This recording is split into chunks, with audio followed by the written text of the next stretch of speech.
नमस्कार दोस्तों हाल ही में चीन के चांग ए 6 मिशन द्वारा चंद्रमा के फार साइड से जो लूनार रेगोलिथ लाए गए थे उसके अध्ययन से ये संकेत मिले हैं कि चंद्रमा का निर्माण पृथ्वी से जब एक प्राचीन खगोलीय पिंड टकराया था तो उससे जो अवशेष उत्पन्न हुए थे उन्हीं अवशेषों से हुआ है।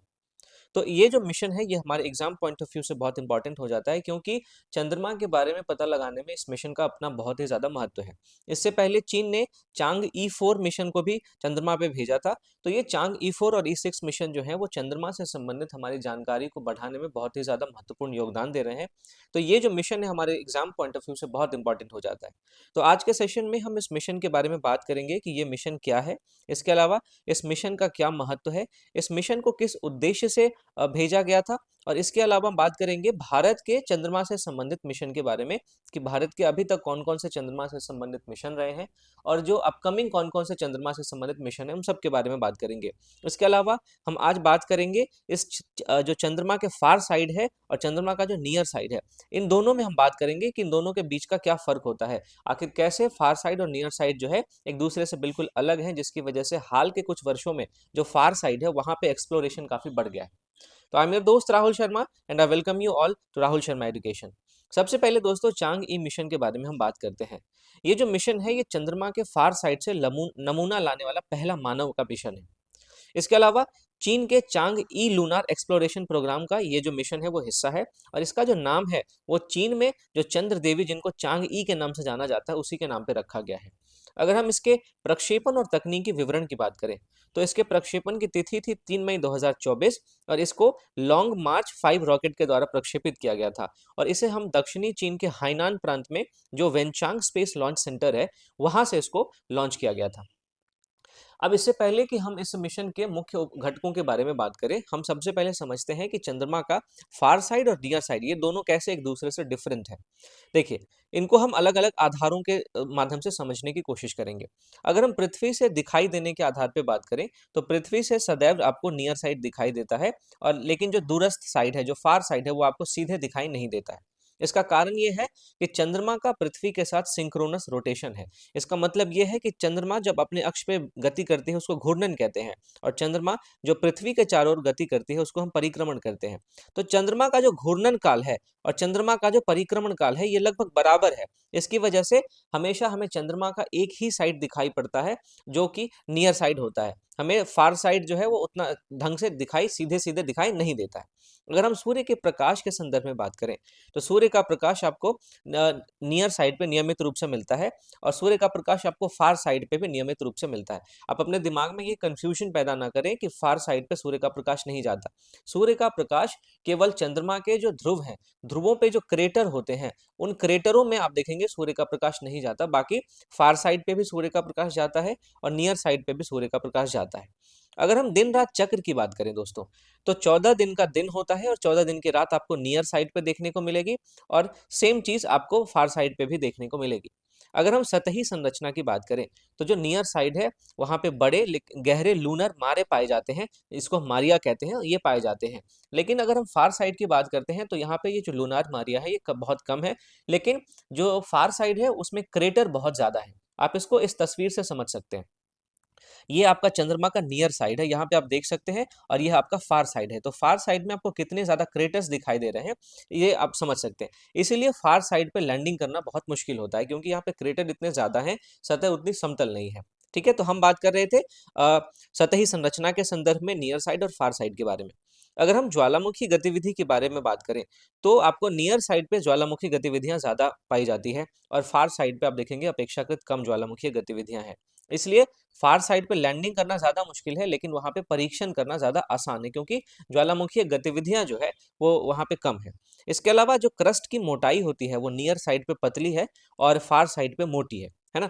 फिर वैज्ञानिक अध्ययन आप देखेंगे तो नियर साइड का ऐतिहासिक रूप से ज़्यादा अध्ययन हो पाया है और जो फार साइड है, वो उसका हाल के वर्षों में हम देख रहे हैं कि अध्ययन तेज़ हुआ है। स्पेशली चांग ई 4 और चांग ई 6 मिशन जो है चाइना का, इसने चंद्रमा के फार साइड पे बहुत ज़्यादा एक्सप्लोरेशन किया है। अगर हम संचार सुविधा की बात करें दोस्तों, तो पृथ्वी से सीधा संचार संभव नहीं है, ना तो नियर साइड पे और माफ कीजिएगा, पृथ्वी पे नियर साइड पे पृथ्वी से सीधा संचार संभव है, लेकिन फार साइड पे सीधा संचार संभव नहीं है। फार साइड पे हमें जो संचार है वो उसको स्थापित करने के लिए रिले सैटेलाइट की आवश्यकता होती है। रिले सैटेलाइट ऐसे सैटेलाइट्स होते हैं जो किसी ऐसे दो स्थानों के बीच में संदेश का आदान प्रदान करते हैं, जो कि आपस में मैसेजिंग नहीं कर सकते। मान लीजिए ये एक जगह है, ये एक जगह, ये दोनों आपस में संदेश एक दूसरे को नहीं दे सकते, तो इन दोनों के बीच में आपस में संदेश का आदान प्रदान करने का काम ये जो रिले सैटेलाइट है वो करता है। ठीक है। अब रणनीतिक महत्व की बात करें तो नियर साइड पे लैंडिंग आसान है, तकनीकी परीक्षण आसानी से किया जा सकता है। वहीं जो फार साइड है वहां पे लैंडिंग मुश्किल है, लेकिन वैज्ञानिक दृष्टि से ज्यादा मौलिक जानकारी हमें फार साइड से ही मिलता है। तो ये दोस्तों, हमने नियर साइड और फार साइड में क्या डिफरेंस है इसको समझा।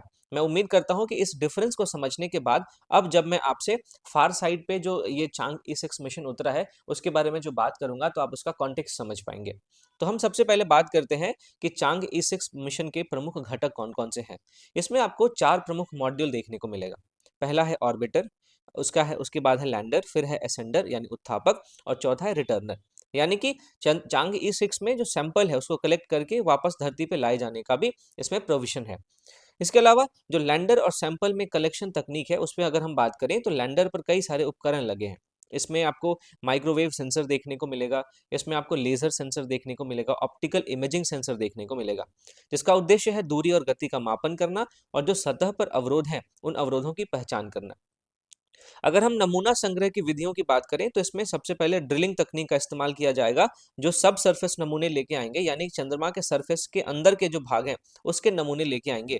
और फिर इसमें रोबोटिक आर्म भी है, जो रोबोटिक आर्म सतही नमूने यानी चंद्रमा के सरफेस पे जो जो भी चीजें हैं उनसे संबंधित नमूने लेके आएंगे। इसके अलावा जो लैंडिंग स्थल है दोस्तों चांग ई 6 का, उसका बहुत ही वैज्ञानिक महत्व है। दरअसल लैंडिंग की तिथि की अगर हम बात करें तो चांग ई 6 मिशन 1 जून 2024 को लैंड हुआ था। इसका स्थान था चंद्रमा का साउथ पोल, एटकेन बेसिन। ठीक है। अब ये लगभग 4 अरब वर्ष पुराना विशाल क्रेटर है। इसका विस्तार लगभग 2500 किलोमीटर है और ये चंद्रमा के सबसे बड़े और सबसे प्राचीन क्रेटरों में से एक है। तो इसका वैज्ञानिक महत्व ये है कि यहाँ से जो हमें नमूने मिलेंगे वो संभवतः चंद्रमा के आंतरिक भाग से आए हुए पदार्थ हो सकते हैं। जो मून का इंटीरियर है हम उसके बारे में इस नमूने से पता लगा पाएंगे। इसके अलावा ये उस महाविस्फोट के भी साक्ष्य हो सकते हैं जिससे यह बेसिन बना है। यानी कि जिस महाविस्फोट की वजह से ये जो इतना बड़ा विशाल क्रेटर बना है, उस महाविस्फोट के बारे में भी हमारे हमको साक्ष्य मिल सकते हैं इस नमूने से। तो इसका वैज्ञानिक महत्व है जिस स्थान पे लैंडिंग किया गया है चांग ई 6 मिशन का। अगर हम चंद्रमा के दूरस्थ भाग की विशेषताओं की बात करें तो मैंने आपको पहले ही बताया कि ये प्रत्यक्ष रूप से दिखाई नहीं देता है। यहाँ पे सीधे सीधे रेडियो सिग्नल संभव नहीं है और इसके लिए हमें रिले सैटेलाइट भेजना पड़ता है। और यहाँ पे कम ज्वालामुखी गतिविधियां हैं और काफी प्राचीन संरचनाएं आपको देखने को मिलती है। इसलिए मौलिक जानकारी की दृष्टि से जो फार साइड है वो बहुत ज्यादा हमारे लिए इंपॉर्टेंट हो जाता है। चांग ई 6 का बहुत ही ऐतिहासिक महत्व है दोस्तों, क्योंकि ये दूसरा अवसर है जब कोई भी मिशन चंद्रमा के दूरस्थ भाग तक पहुंचा है, फार साइड तक पहुंचा है। इससे पहले जो चीन का चांग ई 4 मिशन था 2019 में, उसने यह उपलब्धि हासिल की थी। चांग ई 6 पहला ऐसा मिशन है जो फार साइड से सैंपल वापस पृथ्वी पर लेके आया है। ठीक है। अब ये जो चांग ई 6 मिशन के अध्ययन से जो हालिया हमें अध्ययन से ये संकेत मिला है कि चंद्रमा का निर्माण पृथ्वी से जब कोई पिंड टकराया था तो उसके अवशेषों से हुआ है। तो इसमें एक जायंट इम्पैक्ट थ्योरी निकल के आती है। तो जायंट इम्पैक्ट हाइपोथेसिस ये है कि पृथ्वी के प्रारंभिक इतिहास में एक मार्स के आकार का पिंड जो है वो पृथ्वी से टकराया था और इस टक्कर से बहुत सारा मलबा निकला और इसी मलबे से चंद्रमा का निर्माण हुआ। चांग ई 6 का इसमें योगदान ये है कि जो लूनार रेगोलिथ ये लेके आया है, उस लूनार रेगोलिथ में आप देखेंगे जो संरचना है वो पृथ्वी के मेंटल जैसी है। और पृथ्वी के मेंटल जैसी संरचना होने की वजह से यह सिद्धांत और ज्यादा मजबूत हो जाता है कि चंद्रमा पृथ्वी से जुड़ा हुआ है, कोई अलग खगोलीय पिंड नहीं है।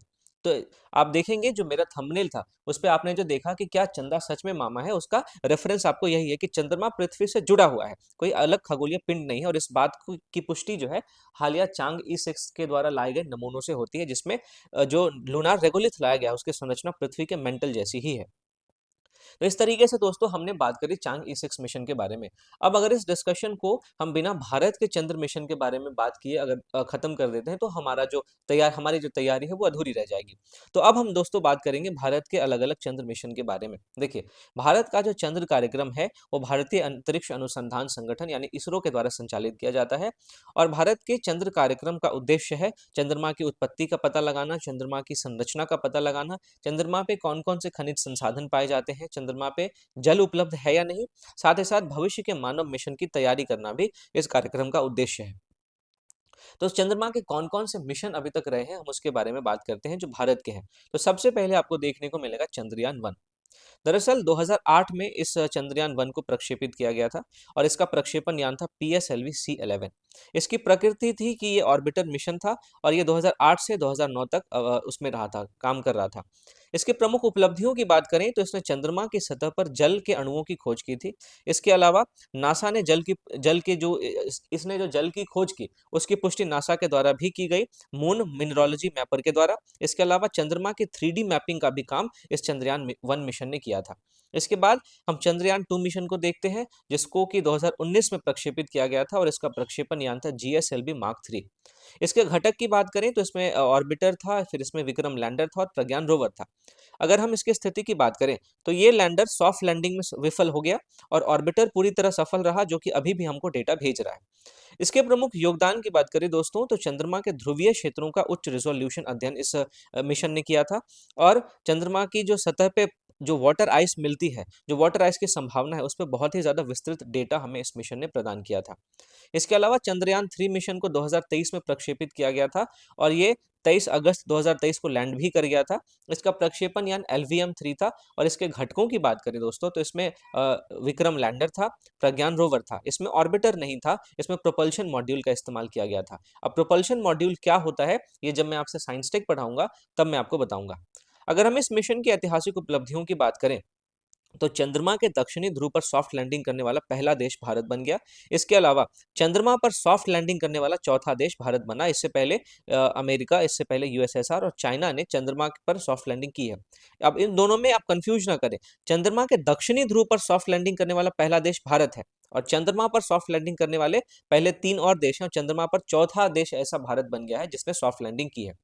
अगर इस मिशन के प्रमुख वैज्ञानिक निष्कर्ष की बात करें तो इसने चंद्रमा की सतह पर सल्फर की पुष्टि की, साथ ही साथ चंद्रमा के तापमान प्रोफाइल का अध्ययन किया और चंद्रमा पर किस तरीके की भूकंपीय गतिविधियां होती है उसके भी संकेत दिए थे। इसके बाद दोस्तों अब अपकमिंग कुछ चंद्रमा से संबंधित भारत के मिशन है उसके बारे में भी हम बात कर लेते हैं। इसमें सबसे पहला है लूपेक्स मिशन यानी लूनार पोलर एक्सप्लोरेशन मिशन। ये जो मिशन है ये इसरो और जाक्सा जो कि जापान की स्पेस एजेंसी है, दोनों का संयुक्त मिशन है और इसको 2026-27 में प्रक्षेपित करने की संभावित तिथि है। इसका जो लैंडिंग क्षेत्र होगा वो होगा चंद्रमा का दक्षिणी ध्रुव, ये आपको ध्यान में रखना है।